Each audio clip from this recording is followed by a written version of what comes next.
ಸ್ವಚ್ಛಂದದಿಂದ ಜೀವನ ಮಾಡ್ತಾ ಇದ್ದೀರಿ ಅಂದರೆ ಅದನ್ನೆಲ್ಲ ಭಾರತ ಸಂವಿಧಾನದಿಂದ. ಆ ಭಾರತ ಸಂವಿಧಾನವನ್ನು ರಚಿಸಿದಂತಹ ಎಲ್ಲ ಮಹಾನ್ ಭಾವರನ್ನ ಡಾಕ್ಟರ್ ಬಾಬಾ ಸಾಹೇಬ್ ಅಂಬೇಡ್ಕರ್ ಆದಿಯಾದಂಥ ಎಲ್ಲರೂ ಸಹ ಈ ಸಂದರ್ಭದಲ್ಲಿ ನೆನೆಸ್ಕೊಂತೀರಿ. ಯಾಕಂದರೆ ಸಂವಿಧಾನದಲ್ಲಿ ಮಹಿಳೆಯರ ಹಕ್ಕುಗಳಿಗೆ ವಿಶೇಷ ಆದ್ಯತೆ ಕೊಡಲಾಯಿತು. ಭಾರತ ಸಂವಿಧಾನದ ಅನುಚ್ಛೇದ 15 ಮಹಿಳೆಯರಿಗೆ ಮತ್ತು ಮಕ್ಕಳಿಗೆ ವಿಶೇಷ ಸೌಲಭ್ಯ ಮತ್ತು ನೆರವುಗಳನ್ನು ಮಾಡುವಂಥ ನಿಟ್ಟಿನಲ್ಲಿ ರಾಜ್ಯ ಸರ್ಕಾರಗಳಿಗೆ ವಿಶೇಷ ಅಧಿಕಾರವನ್ನು ನೀಡಲಾಗಿದೆ.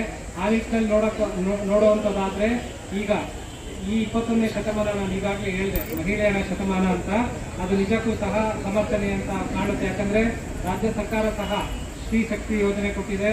ಎಲ್ಲ ಮಹಿಳೆಯರಿಗೂ ಸರ್ಕಾರಿ ಬಸ್ಗಳಲ್ಲಿ ಫ್ರೀ ಅನ್ನುವಂಥದ್ದನ್ನು ಸಹ ಮಾಡಿದೆ. ಇದೆಲ್ಲ ಒಂದು ಪ್ರೋಗ್ರೆಸಿವ್ ಅಂತ ಅನ್ನುವಂಥದ್ದನ್ನು ಖುಷಿ ಪಡಬೇಕಾಗಿರುವಂಥದ್ದು.